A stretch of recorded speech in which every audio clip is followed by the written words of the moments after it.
കോൺഗ്രസ് നേതാക്കളുടെ ബി.ജെ.പി. പ്രവേശനത്തെ വിമർശിച്ച് സമസ്ത മുഖപത്രം ജനാധിപത്യ വിശ്വാസികളുടെ പ്രതീക്ഷയെ ഊതിക്കെടുത്തുന്ന നടപടി എന്നാണ് സമസ്ത പറയുന്നത്. ചോറിവിടെയും കൂറവിടെയും എന്ന നിലപാട് മാറണമെന്നും സമസ്തയുടെ രൂക്ഷ വിമർശനം.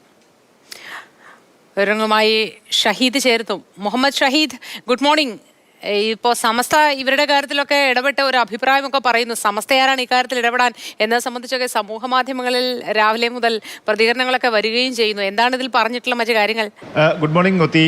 പത്മജ വേണുഗോപാൽ ഉൾപ്പെടെ തുടർച്ചയായി കോൺഗ്രസിലെ നേതാക്കന്മാർ ബി.ജെ.പി. പാളയത്തിലേക്ക് ചേക്കേറുന്നതിനെതിരെയാണ് സമസ്ത മുഖപത്രമായ സുപ്രഭാതം വിമർശനം ഉന്നയിച്ചിരിക്കുന്നത്. കോൺഗ്രസ് പാർട്ടിയുടെ പേരെടുത്ത് പറയുന്നില്ലെങ്കിൽ കൂടി നെഹ്റുവിൻ്റെയും ഇന്ദിരയുടെയും ഒക്കെ പാരമ്പര്യം ഏൽക്കുന്ന പാരമ്പര്യം ഉൾക്കൊള്ളുന്ന പാർട്ടിയിൽ നിന്നാണ് ഇങ്ങനെ ആളുകൾ പോകുന്നത്. ബി.ജെ.പി. ആളുകളെ വലവിരിച്ച് ക്ഷണിക്കുന്നുണ്ട്, ഇങ്ങോട്ട് എത്തിക്കാൻ, ബി.ജെ.പി. പാളയത്തിലെത്തിക്കാൻ ശ്രമം നടത്തുന്നു. പക്ഷേ വിളിക്കും മുമ്പ് ഇപ്പുറത്ത് നേതാക്കന്മാർ മാറാൻ തയ്യാറായി നിൽക്കുന്നു എന്ന സാഹചര്യം അതീവ സങ്കടകരമാണ്. ജനാധിപത്യ കേരളത്തിന് അത് വിശ്വാസ തകർച്ചയുണ്ടാക്കുന്നതാണ് എന്നുള്ള പ്രതീക്ഷയെ തല്ലിക്കെടുത്തുന്നതാണ് എന്നുള്ള വിമർശനമാണ് മുന്നോട്ട് വെക്കുന്നത്. ഒപ്പം തന്നെ ദേശീയ തലത്തിൽ കഴിഞ്ഞ വർഷം മാത്രം 40ഓളം നേതാക്കന്മാരാണ് ഈ പാർട്ടിയുടെ എന്ന് പേരാണ് പറഞ്ഞു, അതായത് കോൺഗ്രസ് പാർട്ടിയുടേതാണ് ഉദ്ദേശിക്കുന്നത്, നമുക്ക് മനസ്സിലാക്കാൻ സാധിക്കും.